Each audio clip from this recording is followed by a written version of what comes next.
Boulevard Hour, Oldies and Dedication, with Becky Lopez on KQBH 101.5 FM. Let's go cruising to the bar, cruising after dark. We're at the legal ID. I do that after, no? No, we gotta do this first. This always goes first.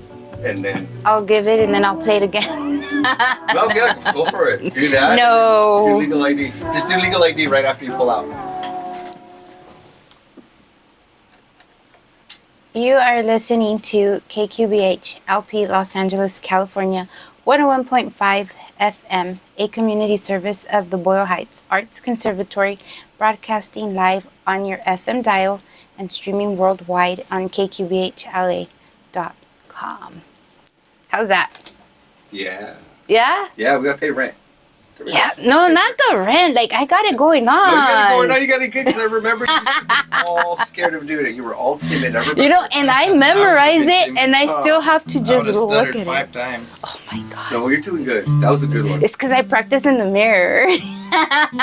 Like the Taco Jalisco lady. No, 81.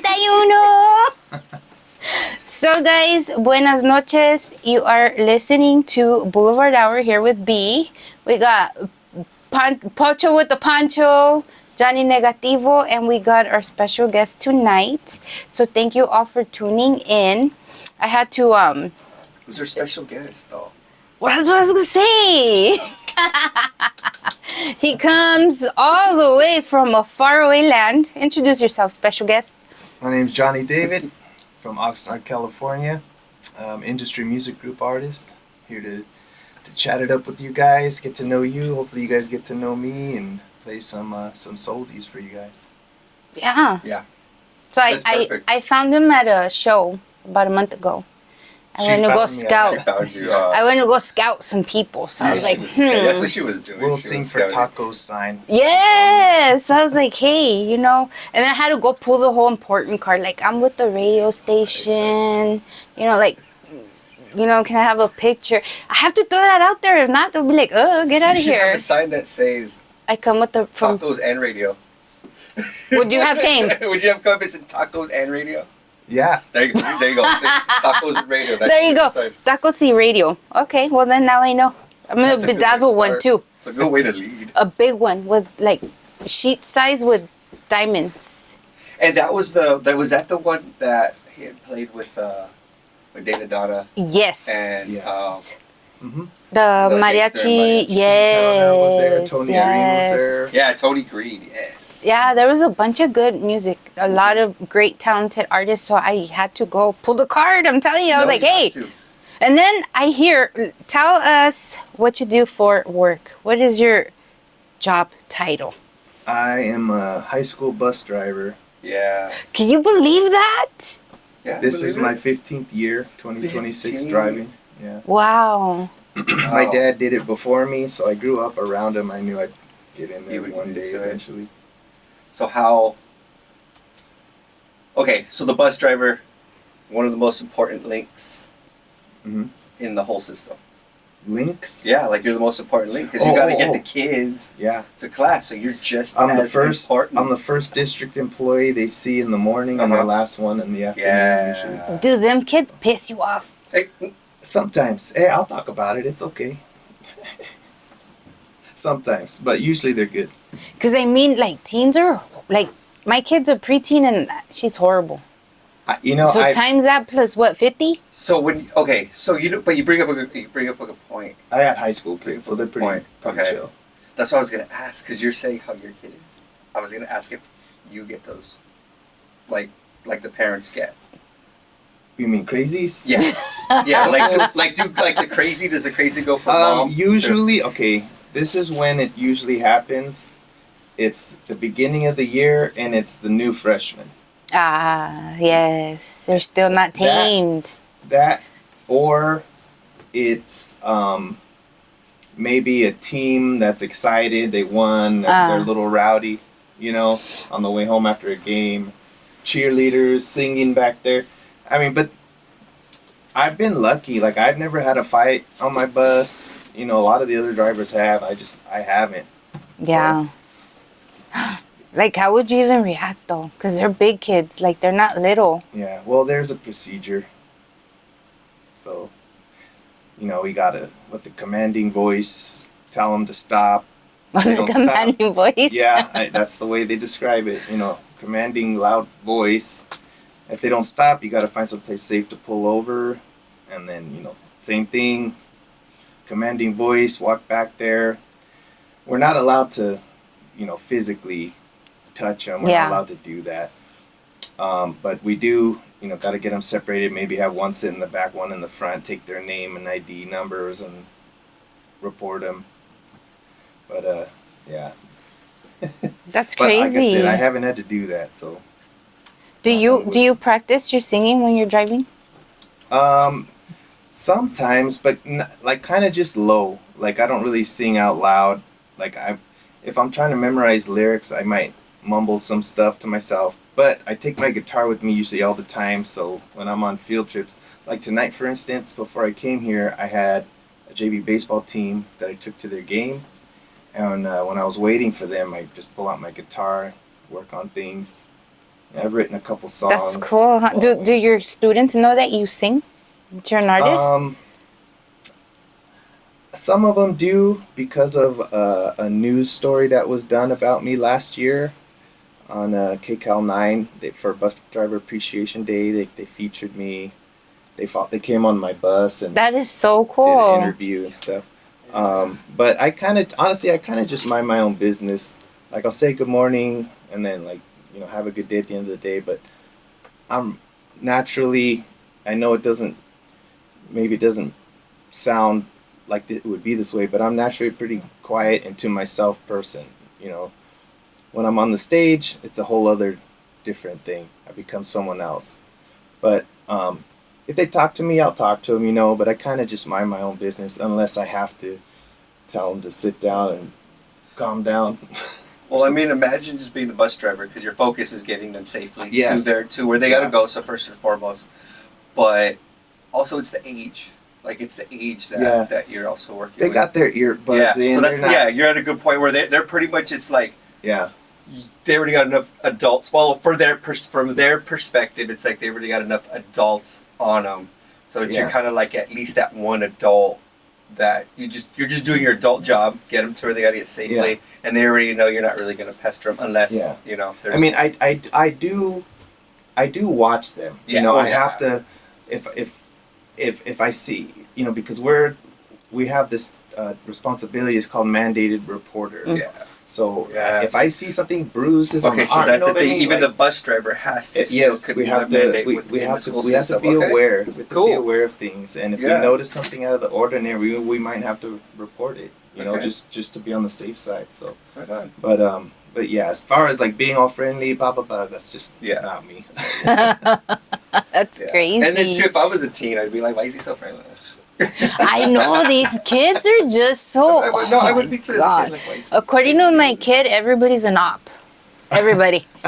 It's like, why? Like, do you know them? No, but they're an op. Think about how commanding teenage life was. Every generation had it. Teenage life. You know what though? I was such a. It feels like you're. I was a good kid. I really was. Even though I lived a double life, he ain't good. Don't look at him because he was bad with me, okay? He don't count. Like with my mom and adults and stuff, I was never rude. So it was like, the kids nowadays have no respect. They're so rude and they go like toe to toe with everybody and it's not cool. Yeah, I don't really have to interact with them that much. So You're lucky. yeah. You're a lucky bus driver. So tell me, out of like your family, are you the only artistic one? No. Okay, so it runs in your family to be out there. Okay, give us a little story. I take a lot after my dad. Like not only driving, but playing the guitar, singing. He's basically the reason why I started playing music when I was like 15. Before that, I was all baseball. And then when I was like 15, I started learning the guitar, and he gave me a guitar, and I would play with him at church too, because he was the head, like the worship pastor, and he needed a bass player. So I learned the bass just to play with him, and so I would do that every Sunday. But I also started playing in little garage punk bands with my friends. So yeah. My sister, she sings really good too. She sang at church with us, and I have 3 daughters, and they're all musically inclined too. So my middle daughter, she's the one that I think took it the farthest though. She's a really good songwriter and a very good singer. And my youngest plays the bass like I do, and she likes to go to punk shows and stage dive. She's crazy. Sounds kind of like my kid. That's what my little girl's into too. She likes all that. Last weekend she was mosh pitting and what was this? Oh my god. Yeah. So I left out of town. I went to Arizona to go do a bunch of all the other stuff I do, and my kid was just running around freely all of Friday, which I had a complete meltdown and heart attack like hundreds of miles away, because I don't even let my kids breathe, right? So then I get home. Yeah, I get home, and then like Monday, she's like, Mom, look where I was at. Oh my God. Yeah, like my breath just came right out of my body.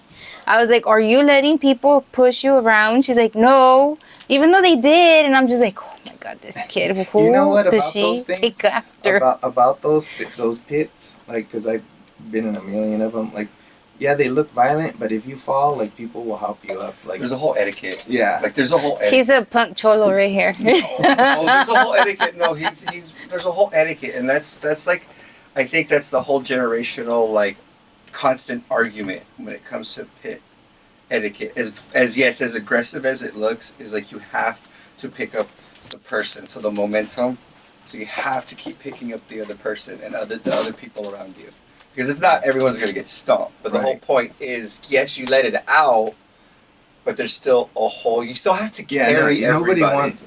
Unless you're a jerk in there, nobody wants to hurt you. No. It's just... It's too scary But it to does me. look brutal. And then I have a little girl, so I'm just so sad. Oh, no, The girls are crazy. Yeah. I'll tell you a story. So I took my daughter to a show to see one of her favorite bands for her birthday a few years ago, and there were 2 bands. There was an opening act and then the headliner that she wanted to see. So for the opening act, I was in the pit with her. Nice. You know, and Nice. then I was over it. I'm like, I'm gonna go stand in the back. And, The knees kicked in. yeah. The crunchy Why knees can't kicked I in. breathe? I used to be able to breathe Yeah. longer than.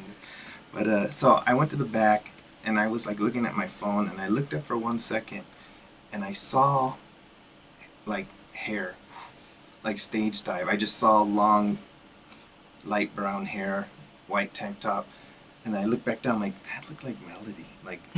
But I just blew it off, and then 5 minutes later she runs out. She's like, "I did a stage dive." Like, that was you. I saw you. Like, you're crazy. Yeah, see, though, I've been going through total, like, oh my goodness. And well, no. not only that means she would have had to been carried to like the safest place for her to jump off. Because you're like Yeah. carrying like that, like the stage. Well, no, like what that, she yeah. did was she went around the side and went past the security, and then they Nice. chased her, and she just staged that. And they carried her. They carried her to the side. Yeah. Yeah, to get off. Hey, she got her moment, though, right? I've never even done that. I've Yeah. never even had the chance to stage that. It's cool. Good memories with your daughter. Yeah. She'll be like, I did it with my dad. So Yeah. tell me, is this the only instrument you know how to play, or do you play others? No, my primary instrument is a bass guitar. I play bass. Okay. I play Cool. bass with my Soldies band. I play bass in punk bands. Whenever I have this, it's when I'm just solo. Mm. Yeah. I have a question for you though, because you play bass, and not only do you play electric bass, you also play the upright bass. Okay, so I guess 2 questions. What was the first one you learned on, and which is your favorite of the 2? Well, I first started on guitar, acoustic guitar, Okay. when I was 15. And when I was 17, my dad walks in my room and hands me a bass and tells me, Nice. "Here, I need a bass player at church." And then I kind of just, I didn't like put guitar totally behind me, obviously, but I just became obsessed with the bass. Yeah, at that point. At that point. But now, you know, at this time, this past year, couple years, I've been playing my guitar a lot. Like, plus, you know, I could take my bass with me on my bus, but there's nothing to plug it into. It's just Yeah. you know. But with my guitar, like I can write songs on Yeah. it and do stuff like that. So. And it's still keeping you rooted in the original instrument that you learned. Yeah. Can you play a song for us right now? Sure. Let's see. Let's listen. Alright, so I had a request for Round and Round, so I'll do that one. I don't get to do this one acoustic very often. Round and round and round and round. Round and round and round and round. Ooh. Ooh.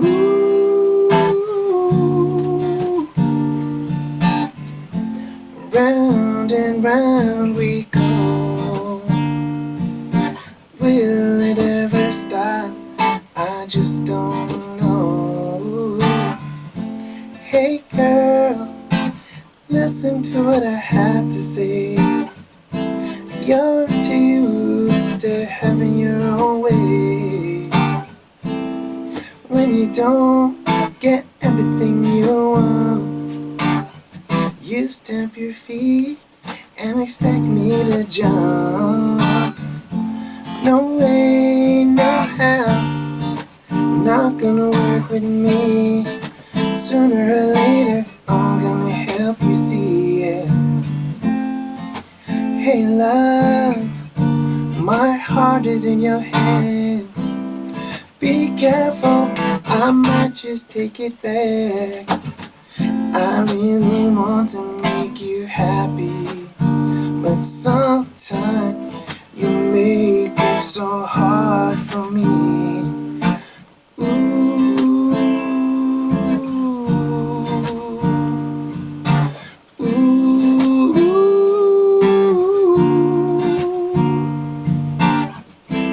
round and round and round we go.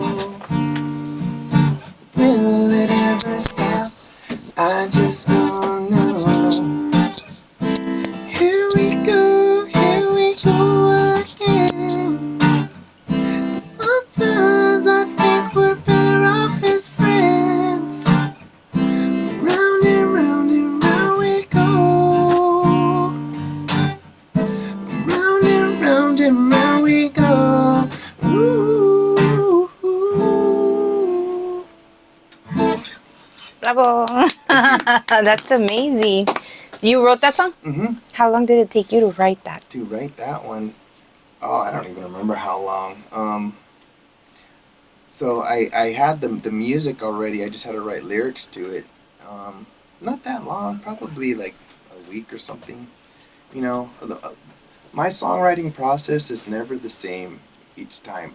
I have books and books of poems that I write, and sometimes what I'll do is I'll go into those, like I have some music, I'll go into those old books and just look for something that might fit, and then I'll try to put it together. So, yeah. Let me ask you a question, and I ask this to all the artists that I have interviewed. When you're writing your music, do you see colors? Sometimes. You Not do, all the huh? time, but sometimes. And they yeah. pop. Sometimes they pop at you, certain words and stuff. It's so when I write a song and that happens to me, it's the music that does it. It's not really the words. It's the music that does it. Yeah, like for instance, if I'm playing like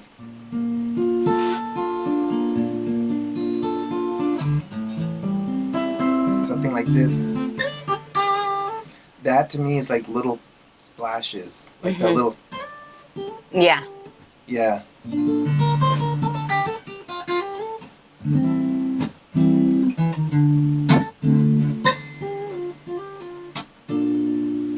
So that it's really hard to put it into words, but that is a good way to sort of describe it. I call them little candies. Like there's just the little tinkly things in between that I like to do.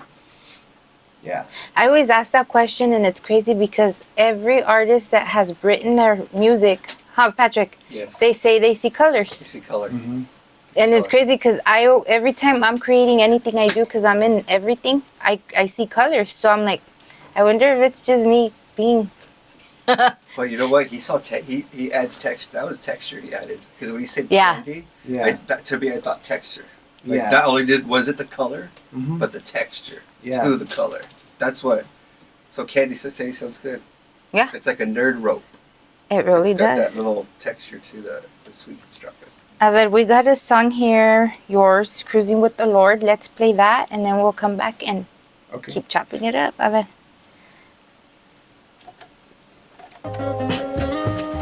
I think they're from the area here. It's a Christian band. The song was written by Bobby Murieta. And when I was growing up, my dad had that vinyl. And he had a bunch of vinyls, but he had that one. And I used to always play that song over and over. It was the first song on the vinyl, and it was my favorite song on that album. And then, fast forward to now, I thought it would be a cool sort of tribute to that time in my life. That song has a lot of nostalgia for me, and it was just such a good song that I felt like I wanted to try to do a tribute. I even had my mom and dad in the video. Oh, with how me nice. for it. Yeah, just little shout out to them as well. But yeah, it's not really a well-known song, so I just want people to know I didn't write that. It's a cover. So yeah. Good to know. I like faith-based songs. Yeah. And there was something I picked up. You said when you got the bass, Mm-hmm. that your dad gave you the bass because he needed a bass player At in your church. church. Now, my question is that where you learned to play music in the church and to sing? Basically, I mean, I when you can sing, you kind of have it naturally, right? But depending on where you nurture that talent, believe it or not, in church, I didn't really sing. I just played bass. My dad sang, my sister sang. He had other ladies to back him up. The singing that I did was with my friends in my punk bands. Okay. Well, the reason why I bring up the church aspect of music, because I'm always going to stand by that anyone that started singing in the church, to me, there's a lot of heavy legitimacy to it, because there's a lot that you have to do as a singer in the church. Now, but that not only for me extends from the singer, but also to the musicians and everyone else. Because I know even with church bands, there's still a lot of discipline that needs to be in place. So for me, I don't care what denomination and what church it is, when any performers of any kind come from the church, in my opinion, already are out into the world with some of the strongest work ethic, and then some of the strongest focus and power of voice, and then power of musicianship. I will die on that There's hill. a reason for that. And what's that the reason reason? for that is, when you're a believer and you're up there on stage, you have a role. It's not just to sing. It's not just to sound good. It's not just to play the right notes. Your role there is to usher the congregation into the presence of God. So there is a responsibility, not just to be good at your craft, but also the way you live. Like, nobody's perfect, right? But you don't want to be out partying crazy with no inhibitions, and then Sunday morning, like, you're a hypocrite if you do that. If you mess up or whatever, we all mess up. It is what it is. What matters is the condition of your heart, and you using God's gift to glorify Him. Honestly, that's the whole point that I feel. For me, He's given me this gift, and it's one of the reasons why I wanted to do that song. I mean, because I'm doing oldies and soldies, and it's not like they're not raunchy songs, they're love songs or whatever, but they're more general. They're to your sweetheart. This song I wanted to do, okay, Jesus is the reason why I have these talents, So I want to put this song out because it's a soldie, but it's to him, you know. So yeah. Right on. No, right on, man, for expressing that, because that is always something like and Becky knows this, because I'm always on it with that. Anyone that comes from any church, oh yeah, Yeah. that's probably been one of the most precise and concise ways, the way that you said it, in the most truthful way, and in response to that. Oh man, and that is a beautiful. I didn't know that either, that was, but I understood and heard all the faith coming out of that song. Yeah, good. I'm glad I was able to convey that. So what was your question about Mariah's video? How did you end up on that video? Okay, so that's kind of a long story. So, I met her at a show in Ontario. I can't remember the name of the theater, but it was a Henry Lozano oldies show, and Henry Lozano, the DJ up north.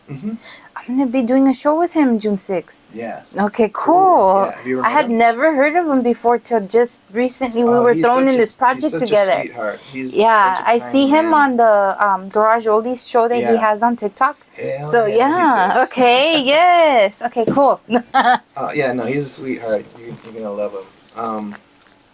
So, my band, we also back up my cousin, who's really pretty well known in the soldie scene, Coda the Barber. That's my cousin. And so, back when he first started blowing up, I already had a band, and we were doing something completely different. We did a couple of oldies just so to have some more music to play at a show to fill time.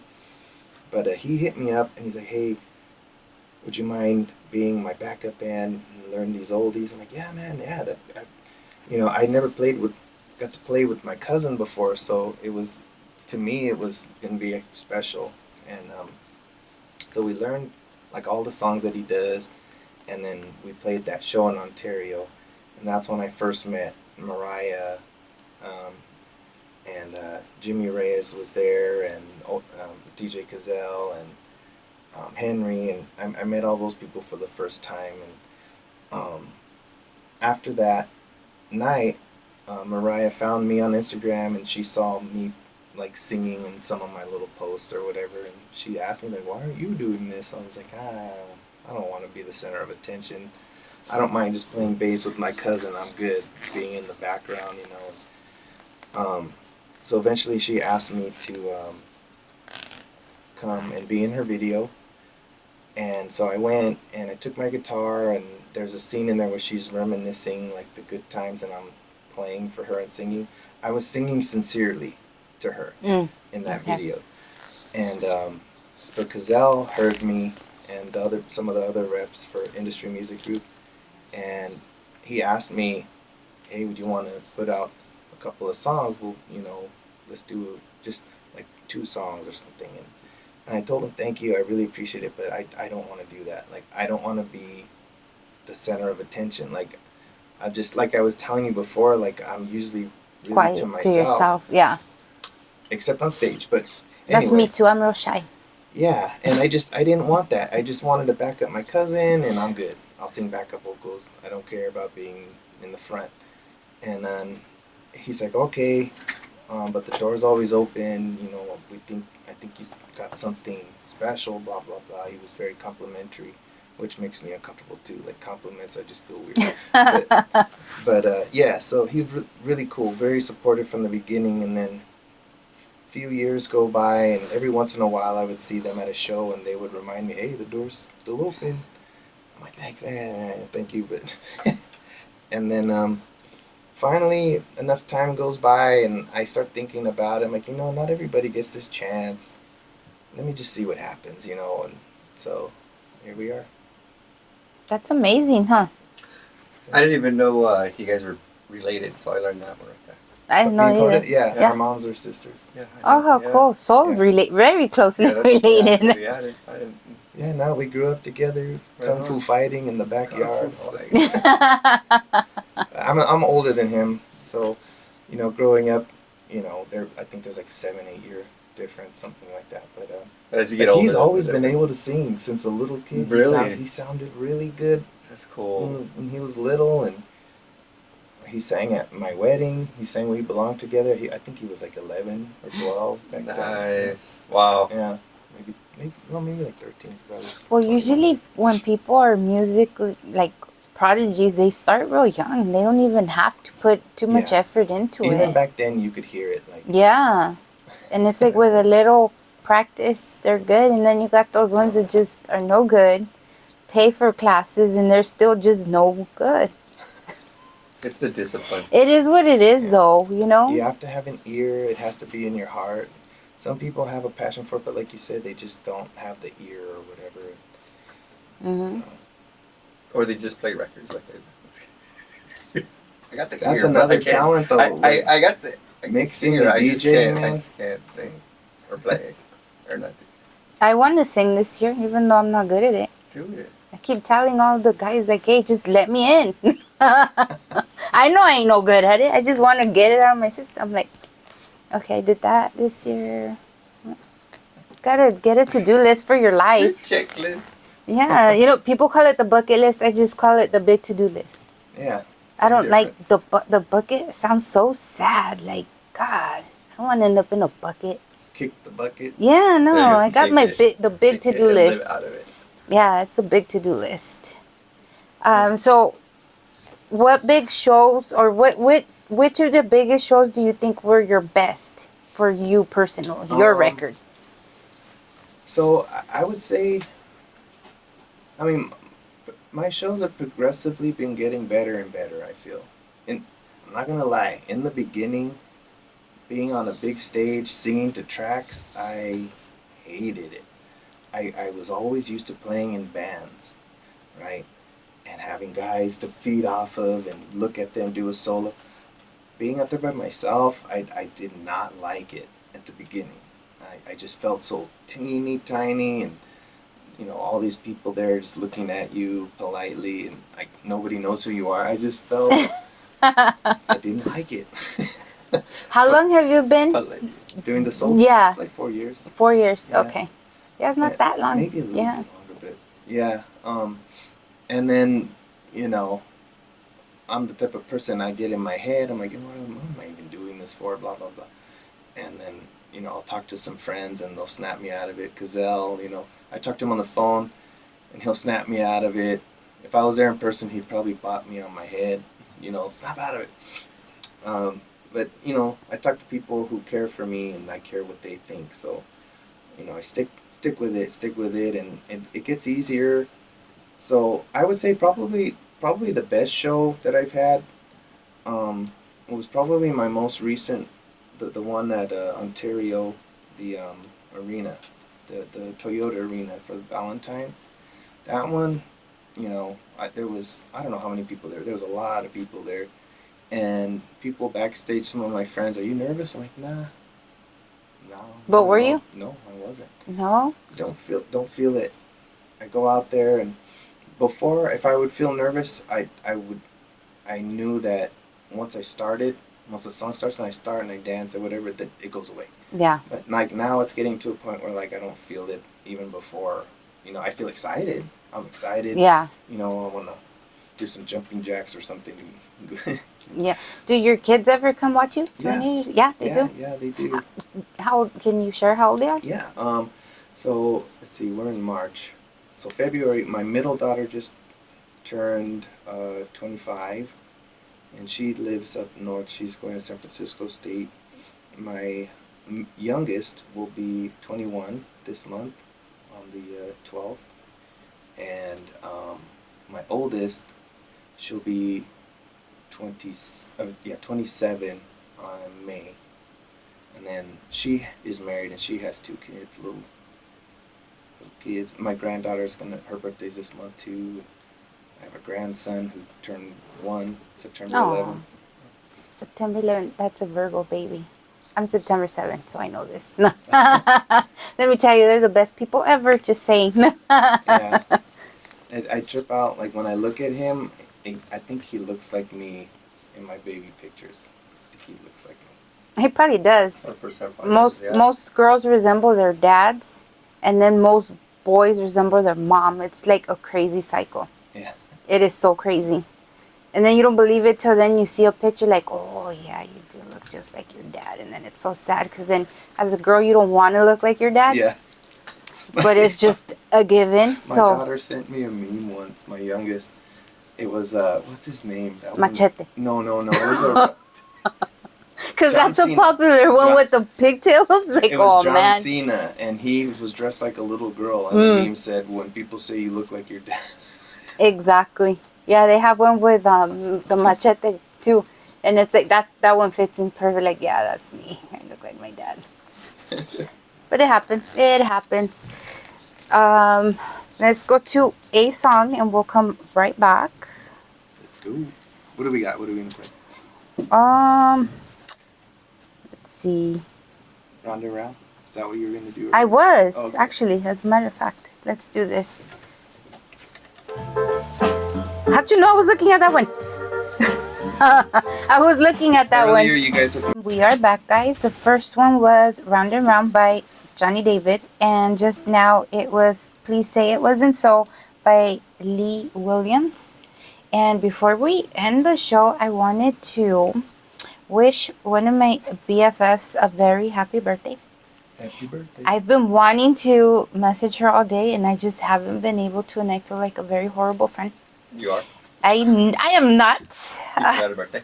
No. This is the best way to save it for the end of the night and do it right now. I didn't forget. I just haven't got to it. No. This is the best way to do it. I've been working on this whole project that we have going June 6th, the Pinta Estilo. And I haven't been on the phone this long. Not even when I was working with the trucks was I on the phone this long. I'm just relating messages back and forth and connecting people and so, and he said and she said and get at her and what are you guys wearing and how many models. I'm in charge of a fashion show that they're actually doing to showcase all the brands that are here in the local area.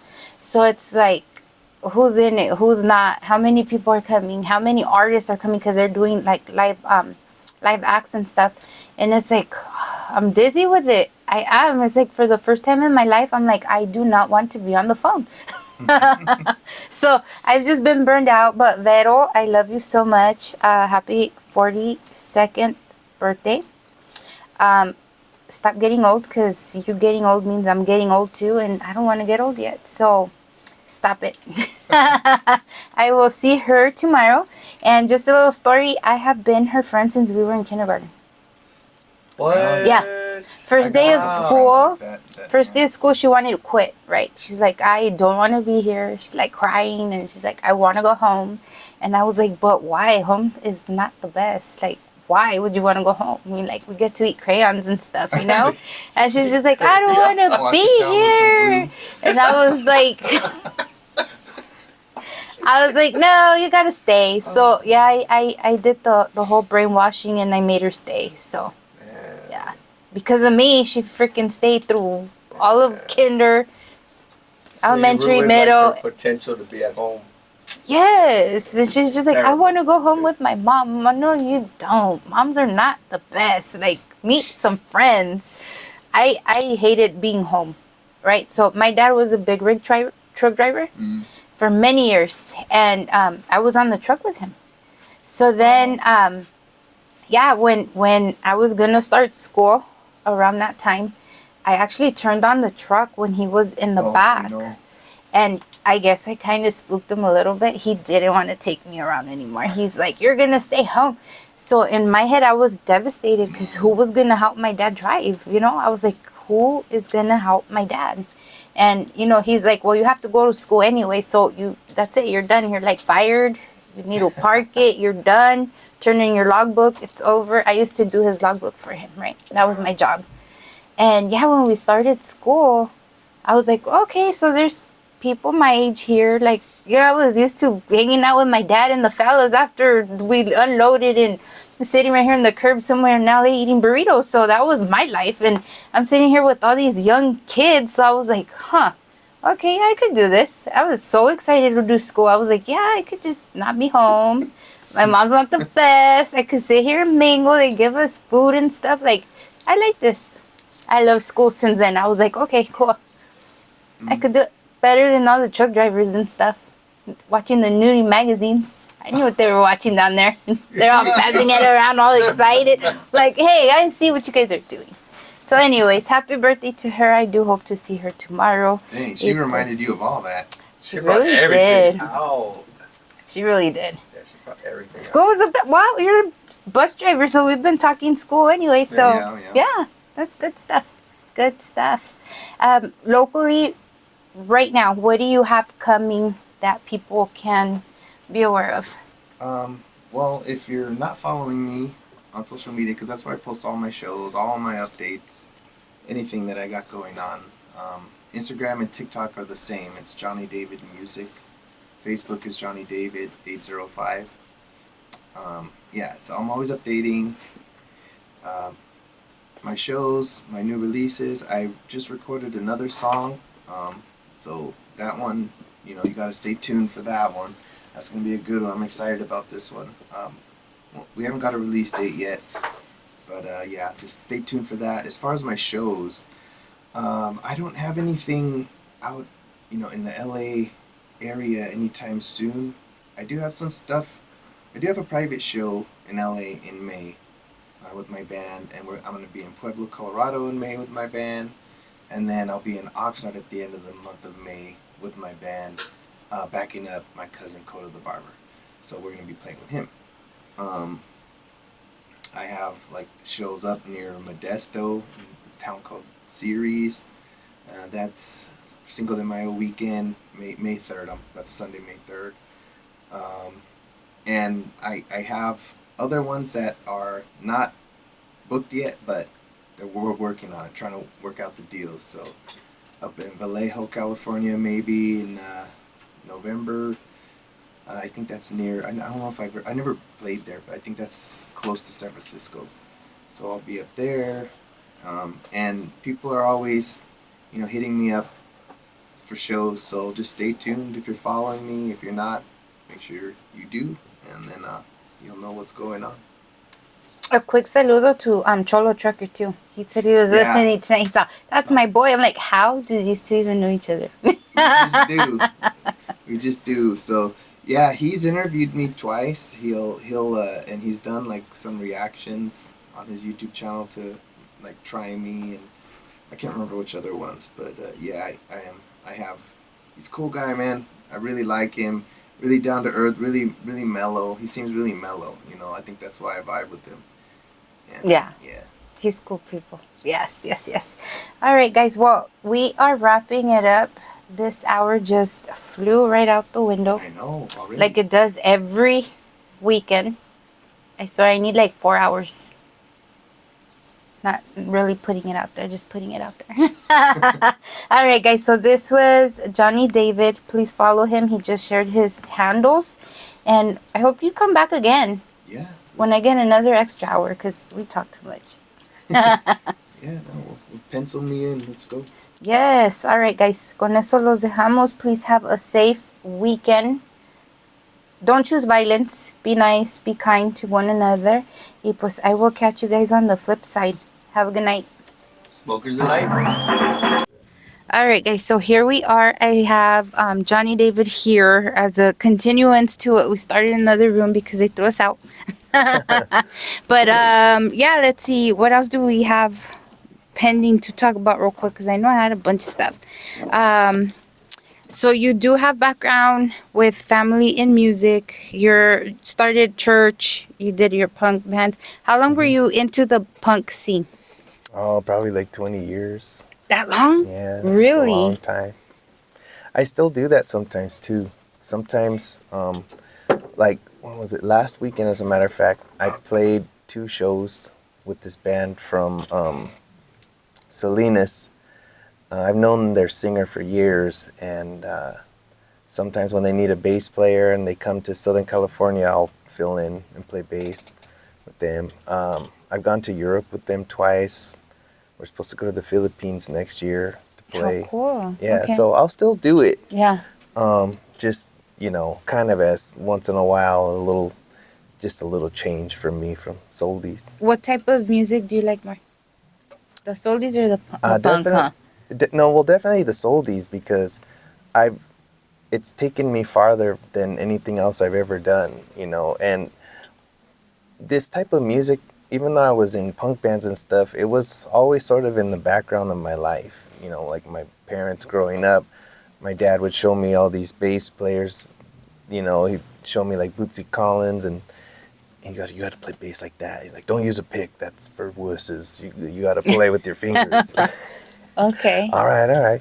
And then, there was oldies playing Smokey Robinson, and like I was saying, like the vinyl that my dad had, like Al Green. And my favorite singer as a kid was Sam Cooke. Still is my favorite singer. Him and Luther Vandross. I like Luther. Yeah.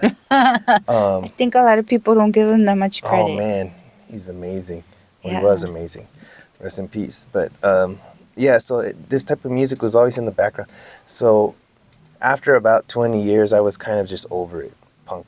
I'm like, I want to do something else, but I was just kind of floating around. Like, I didn't know what to do. I didn't know what else to do. I was only playing music at church, and the church music, a lot of it sounded like oldies, because that's the way my dad would write the songs. So the bass lines for those songs were like oldies. So when I got into this, it was already very familiar. Like those types of bass lines were already in my fingers. Okay. But also just the harmonies, the vocal style, that, like I said, that's always sort of been there in my life, in the background at least. So when I got into it, it felt good, because I felt like I found a new home, where in between, when I stopped doing punk and I started doing this, like I didn't know what I was going to do. And it was very hard for me, like mentally. Like sometimes I would even get depressed, like, because I wasn't finding satisfaction in music, and it hurt to not feel satisfied playing anything, Yeah. But looking back now, I can see that I learned a lot in that period too. Like, I got some advice from some really, like, some professional bass players, like just go out and find open mic nights and meet new people, play. Just, that's how you learn. You play with new people. So I started learning like blues and rockabilly stuff, and I started learning just different types of music, and so it was starting to feel good again to play, and then I found sort of this home here in this genre. Kind of feels like I came full circle. So your dad wrote music too? Writes music too? Okay. Yeah. So aside from you and your dad, you mentioned your cousin. Is there more musical people in your family? Well, my daughters. In my immediate family, my uncles, two of my dad's brothers, they were in like this funk band back in the 70s from Oxnard, but they would come out to LA a lot and play, and they were pretty popular back in those days. So my uncle had a big old fro. I saw pictures. Yeah. That's cool. But yeah. So there's always been music. There's always been. I can still remember. I can still remember hearing, like, when they would do Bible study. I was supposed to be asleep. I was little, and I could hear my dad playing the guitar for the little Bible study group and like messing up. Like, it was when he was first learning. I can still remember that. So pretty much as long as I can remember, there's been music around. The house, the family. Mm-hmm. Are you born and raised in Oxnard? Yeah. Well, Okay. back then, technically, I was born in Port Hueneme. So Port Hueneme is basically Oxnard. It's just like right next to it. That hospital doesn't even exist anymore. But I grew up in Oxnard. I lived there all the way until, like, I got married when I was 21, and I lived in Oxnard all the way up until like my mid-30s, and then when I got divorced, I moved to Ventura, where I live now. So I don't know if you've ever been to Ventura before. Just pass through. Yeah, there's a pier there. I live right by there, okay, like right cool. by the beach. Okay, yeah, no, we haven't been to Ventura. I should go to Ventura. It's nice. It's very nice. I make it my business to, like, at least discover one different new town. At least every other month. Well, not lately, honestly, I've slowed down with that a lot. because I started doing radio more, but I used to do like a lot of the. I'm a big old like a history lover. So I like to read on stuff that I didn't know, like points of interest or landmarks and stuff. Yeah. But then I have to go see them for myself. Okay. Because then I Yeah. feel like I really understand and I see it and I like take it in more if I see it in person. Yeah. And then I take my kids too so they could learn something. That's You good. know, gotta learn stuff. Yeah. Especially here, like, well, everywhere, right? I've done like cross country before on the rig, and even out in the sticks, there's so much to look at, yet there's nothing there, you know? Yeah. And it's just amazing. So Ventura should be next. Yeah. It's nice. The downtown area. There's a mission there. I live near the downtown, so it has a lot of the older. It's the older part of Ventura. So, Okay. So there's a lot of history in that part. But yeah, back to music. Like music has taken me. I've been to Russia. I performed in Russia before. I never would have in my life imagined, you know. How was it being there? Like the communication, is it like cool or is it like a big barrier? Well, with cell phones, I would just say something into Google Translate and show them. Because I just right away pictures of Russian on Brocky and he was not nice. Yeah, no, they're very nice. Are So- they? Okay. So we played in 2 towns. One called Krasnoyarsk, which is in Siberia. Really, it's very like literally the other side of the planet. It's north of China, way over there. And then we played in St. Petersburg, which is more. It's more like touristy, you know. So they're used to seeing Americans or anybody from all over there. But in Krasnoyarsk, we would stick out like a sore thumb. Like we'd be walking down the street, and you could hear people, "Oh, Amerikansky, Amerikansky." You could hear them whispering. Amerikanskis. I like that. Yeah, because the men out there, especially out in that part, even though it was a big city, there's like 1 million people there, it still felt small, especially compared to St. Petersburg. But the men, they're very quiet, very, you know, like stoic, you know. The women, and in one thing, I did not see one fat person anywhere. Like their food is so good. A lot of the chemicals and all the stuff we have here, it's illegal there. So it's just more healthy. Yeah. A lot cheaper too. I had like a filet mignon meal for like $6. It's really good. How did it taste? Good. Real good. It was really good. Yeah. They But, just say our food is so so full of preservatives. That's why it's like frozen forever. Yeah. That's why I ask. They don't allow that over there. But everybody was very friendly. They're very curious. Like why are you here? You know, in this town. You know. Like I said, in St. Petersburg, it's no big thing for them because they're used to it. But out in Krasnoyarsk, everybody's very curious, very friendly. They want to know, like, you know, one guy was like, "I never thought I would meet a Mexican in my life ever."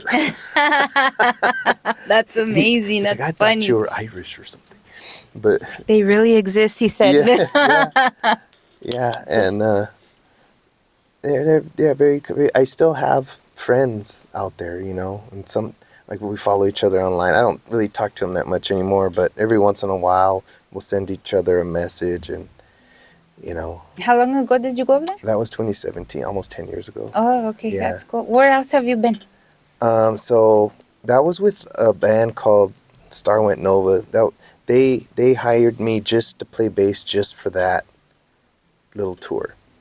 And then the band from Salinas, the one I was telling you about before, they're called Infirmities. That's a punk band. The reason he asked me to go is because I was the only bass player he knew that had a passport. So I had my passport for Russia and my visa for my Russian visa. So he's like, "Hey, you know, you got a passport. Do you want to come if I can get this festival or this?" Yeah, it was called the Rebellion Fest in Blackpool. And I was like, yeah, I'll do it. I was just like, yeah, I didn't think it would happen. But sure enough, a few months later, he's like, I got it.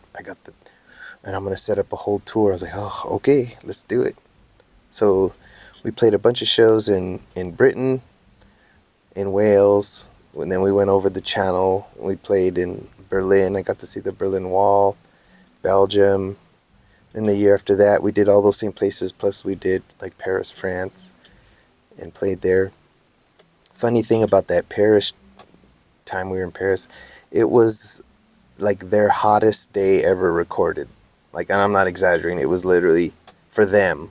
For us, it was felt like Palmdale or something. It was like 106. Okay. But they were flipping out. Nobody has air conditioning over there, you know. So we played this show in this like basement, and it was like an oven. Miserable. Yeah, but it was cool. I mean, I had a good time, but it was so hot, and yeah, everybody was. They have this big giant fountain right by the Eiffel Tower. Everybody was jumping in there. Some good times. As a kid, did you ever imagine you would do everything you've done? Mm-mm. After, like, you come back, right? You're doing your tours, you do your performances, and you come back. What are your thoughts? Well, when the first time when I went to Russia, right, and when I came back, like, I felt so like on fire and motivated to I'm like, I gotta keep doing that. That's what I want to do. Like, it just felt, it's unlike anything I ever felt. You know, I just felt so alive, and it's hard to explain unless you felt that.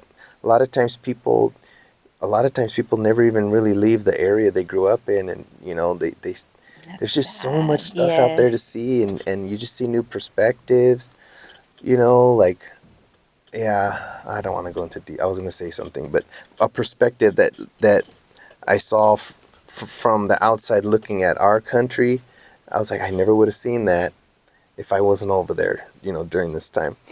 So it's just, if you get the chance to travel, even go to another state, start there, you know, it feels good. You feel alive and you feel bigger, like the world, you know, like I feel part of the world, you know what I mean? Yeah. I know what you mean. I had a photo shoot in San Francisco last year, and I was like, oh my God, you know, and it's like, San Francisco, relax, lady. But to me, it's like It's big nice stuff, over you know, there, because it's like, I try to go out and do as much as I can. And I'm very lucky because the father of my children allows me to. He watches my kids, and he's very supportive of everything I do. So I see that as a blessing, because a lot of people don't get that support, that backup, that financial backup too and stuff, you know. So I'm always really thankful and grateful. But like I always say, like, you know, I consider myself a barrio kid. You would never think, like, this barrio kid never thought I could. Like, never, like, I do modeling. I'm a backyard model. That's what I call myself, because, you know, throw my name out there. Just a few people know who I am. But it's like, especially at my age, I'm 41. I just started doing all this stuff like 3 years ago. So it's like, for me, it was always just so surreal, like, and impossible. Like, it will never happen. And then you can probably relate with me in the thought, you know, we think of models like Cindy Crawford, the 110 pounds, 5'6" and up. So it's like, here I am, a short little Mexican, and I'm an old one to top it off, and I'm still making things happen. So to me in itself is like, wow, you know? Yeah. And that's why I know I can relate with you on that, because it's like, you know, like you said, you're knowing different places, seeing different things that you would never, you know, a kid from Oxnard would never think to be that far away from home. I have a question for you. When you first went out of town like that and spent some time somewhere else, how did it feel when you came home? Eesh, I didn't want to come back. No, no, I'm just playing. Honestly, it was the first time I was homesick with my kids, because I'm a smother and my kids are still little. The oldest one's 13. Did you say smother? Do you smother? I'm a smother. Them? Yes. Okay. Yes. You meant to say that. Okay. Yes. I don't even let my kids breathe. I'm bad. I'm a smother, like, bad. Yeah. So it was just like, you know, I was really homesick the whole time I was gone, because I usually leave weekends. So I'll leave like Thursday and get back Sunday really late. But once I got back, I just trip out like, wow, you know, I really, really did that. And it's like cool because I talk a lot. So I meet a lot of people while I'm on my journey, even at gas stations. I'm just like, hey, you know. So it's really cool. And like I said, it makes me feel empowered, because even then, personally, somebody telling you you're not worthy, you're nothing to look at, you're nothing this, you're nothing that, and then you go out and you do all the opposite. It's like, I got this, you know. And it's you feel confident, and like you feel like that wasn't so hard. That wasn't so scary. I could do this all the time. And I always push everybody. Yeah. You know, if you want to, do it. Try it. And like, you know, for women, and especially like us that we are old, because we're old, you know, all this stuff is like for the younger chickanickies, 18, 19 years old, barely starting life, but we're like old hags already, you know? So it's like, my friends are like, oh, you know, I wish I could just do it. So right away, Yeah. I arrange stuff, you know, Yeah. because I know people here, I know people there.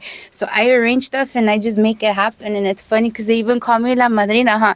I'm just like throwing everybody, like, don't tell me you want to, because I'm going to Yeah. make it happen for See, you. when I was in my early 20s, like I already had my family. I was married. I played music, and I wanted to do these things, but it would have been too hard. Yeah. Like, well, number one, I didn't have like the doors open for me to do it. But number two, even if they were, I don't think I could have because my daughters were small.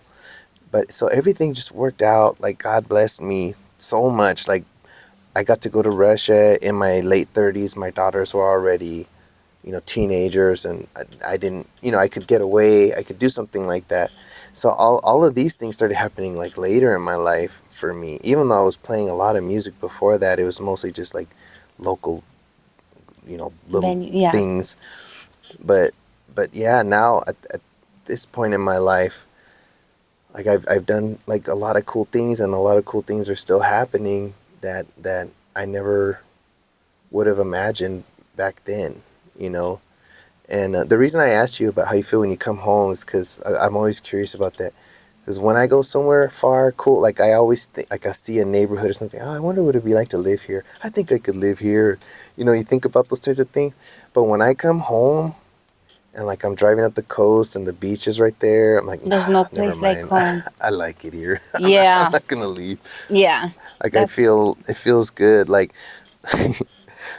when was it? Last year I had a show up north, Central California, and I got used to the manure smell, right? Yeah. I just got used to it. Yeah. And then when I came home, I parked my truck. It was late at night. As soon as I stepped out, I went, and I got on my knees and I smelled the ocean. I was like, I forgot about that. Like, I was used to that. Yeah. I come home to this and it just felt so good. Yeah. There's know? no place like home. Yeah. No, I'm like you. Right when I like start looking at my exit off the freeway, I'm like, yeah, I'm home. There's no place like home. Yeah. Although I loved everything Yeah, I it's nice to visit. did and it was cool. Like for me, 4 days is long enough. That's it. I'm done. Okay, I'm going home. Let me Yeah. go back to Pomona. I love it there. Your kids, you said they're musical too. What do they do? Yeah. Well, they can all sing, right? My oldest, she can sing. My middle daughter is the one, like I said, that she took it the most serious. And I would take her with me. Like, I would like to just set up on the street. And I have a little battery powered amp, and we'd plug in and we would sing and play for tips. So, Oh, how fun. So we'd do that. We'd do farmers markets, whatever. I just, you know, like find ways. That was my way to connect with her. Yeah. And she took it the most serious. My youngest too, right now she's really busy with school, so she's kind of put the bass away, but she was like playing little punk bands with her friends, and so there I would give her like an amplifier, and we, you know, her mom and I, we bought her some bass for Christmas and stuff, and they can all, like I said, they can all sing, they can carry a tune, right now they're like at an age, you know, early mid-20s, they're kind of figuring things out, and you know, getting their education. Like my oldest, she's a mom, homeschooling, and so music isn't really high on their priority list right now, but they can if they want. Yeah. And my oldest she was singing at church too. I forgot about that. She was singing at church for a little while there. So When you're out, what do they say? Are they all proud of you? when we're together somewhere? No, when you're out, like doing your performances or your, yeah, your little yeah. tours, what Yeah, do they say? They'll like share my videos and stuff, and the only time they ever get annoyed is if one of their friends or something says, "Oh, your dad's hot," or Yeah. yeah, whatever. I hear that all my life. Haters. Don't be a hater. But Your parents, are they both still alive? Yeah. they're And how do together. they feel when you're out? Oh, they're all happy, man. My mom, they're always showing my stuff to their friends, and they just, it's embarrassing. But they're Don't be. You're a parent. You should know how it is to I brag about know, your yeah, kids. you're Like, right. But yeah, they're very happy. Like, and like I said, they're in my video with me for Cruising with My Lord. oh, okay. So Check it out, guys. they're driving. I have an old truck, 1960 Chevy pickup, and so before we shot the video, because I wanted my dad to drive it, my mom to be with him, and then we were gonna catch video of them on the freeway. You'll see it in the video. Yeah. But like, I was taking him around, and like, I wanted him to drive it. And you need to practice, stick shift. So we were driving around, and yeah, that was a fun experience, and I'm glad that I got that. I have it on video. I have it. It exists. I'm glad I was able to capture that. Yeah, that's amazing. I wanted to ask you, if you were to give a young man advice that wants to be in the music industry, and he's like I mentioned, a barrio kid, what would your advice to this young guy be? This Okay. young kid. Well, the cliche thing I would get out of the way is just to, make sure that you be true to yourself. Don't play something because these so-called important people tell you that you need to do it. If you don't like it, if you're not feeling it, if you're not enjoying it, don't do it. You want your music to be a joyful, sad. It could be sad too, depending on the song. But you want to be connected to it. You want to have a passion for it, some type of way. And don't do it just because you're forced to. Don't do it just because they told you to. Do it because you're happy. And sometimes you might need to step away. That's okay too, because you always want your music to be fulfilling in some kind of way. So I would say that, first and foremost. As far as people in the industry and stuff, like, especially if you're very talented, people are going to be telling you this and promising you that, and I could do this, and I could 9 times out of 10, it's not going to happen. Not to get your hopes down, but just be aware, be smart, trust but verify, and eventually you learn who the real people are, and you learn the type of people to just kind of stay away from, and you'll get a lot out of experience. And yeah. If they get discouraged and then they become that victimized kid, I can't because this, I can't because that, but they still really want to. What would your words for that be? Well, I've definitely had my share of self-doubt, and if you love it, you can't get away from it. Like, there has been times in my life where I've tried quitting, quote unquote, for different reasons, for all the wrong reasons. And I might as well chop off my arm. Like, it's part of who I am. You can't quit something like that if it's really who you are. So like I said, if you need to step away from it, but know that if it's part of you, you're going to come back to it. And yeah, if you need some time away, that's cool, that's normal, but don't stay away too long, because if it's who you are, it's who you are. You can't escape that. You can't escape yourself.